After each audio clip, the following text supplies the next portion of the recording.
நீங்கள் பயந்து கொண்டு இருக்கிறீங்களா? என் பிள்ளைகளுடைய எதிர்காலம் எப்படி இருக்குமோ தெரியலையே, காலம் பொல்லாததாக இருக்கிறேன்னு நினைக்கிறீங்களா? ஆண்டவர் உங்களை பாதுகாத்து பிள்ளைகளை ஆசீர்வதிக்கிறவர். பிள்ளைகளை ஆசீர்வதிக்கவே படுவாங்க. சோர்ந்து போகாதுங்க. ஆண்டவர் உங்களுடைய பிள்ளைகள் மேல் அக்கறை உள்ள ஒரு தேவன். உங்களுடைய பிள்ளைகள் படிக்கிறாங்களா, வேலை செய்கிறாங்களா, என்ன செய்து கொண்டிருந்தாலும் ஆண்டவர் அவளை ஆசீர்வதித்து ஒரு ஆசீர்வாதமான வாழ்க்கையை அமைத்து அவளை மேன்மைப்படுத்துவார். அவங்களுக்கு விரோதமாக எத்தனையோ தீங்குகள் உலகத்தில் காணப்படுகிறது. ஆனால் ஆண்டவர் தாழ்பாள்களை பலப்படுத்துவேன்னா நான் பாதுகாப்பேன், அதை தாண்டி எந்த தீய வல்லமை தொட முடியாது என்று சொல்லுகிறார். உங்கள் குடும்பத்தை, உங்களுடைய குடும்பத்தில் உள்ளவர்களை, உங்களுடைய பிள்ளைகளை எந்த தீய வல்லமையும் மந்திர பெல்லிசோனிய கொள்ளை நோய்களும் தொட முடியாது. தேவன் பாதுகாக்கிறார், ஆசீர்வதிக்கிறார்.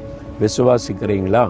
நீங்கள் விசுவாசத்தோட இந்த வார்த்தையை சொந்தமாக்கி கொண்டு எங்களை பாதுகாக்கிற தேவனுக்கு ஸ்தோத்திரம், என் பிள்ளைகளையெல்லாம் ஆசீர்வதிக்கிற தேவனுக்கு ஸ்தோத்திரம்னு சொல்லி பாருங்க.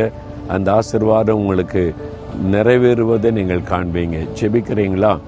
தகப்பனே, இந்த பிள்ளைகளுடைய குடும்பத்தை நீர் நேசிக்கிறீர், பிள்ளைகளை நேசிக்கிறீர், ஸ்தோத்திரம். வேலையடைத்தவளை பாதுகாத்து பிள்ளைகளையெல்லாம் ஆசீர்வதித்த உயர்த்தி கனப்படுத்தும். இயேசுவின் நாமத்தில் ஜெபிக்கிறோம்.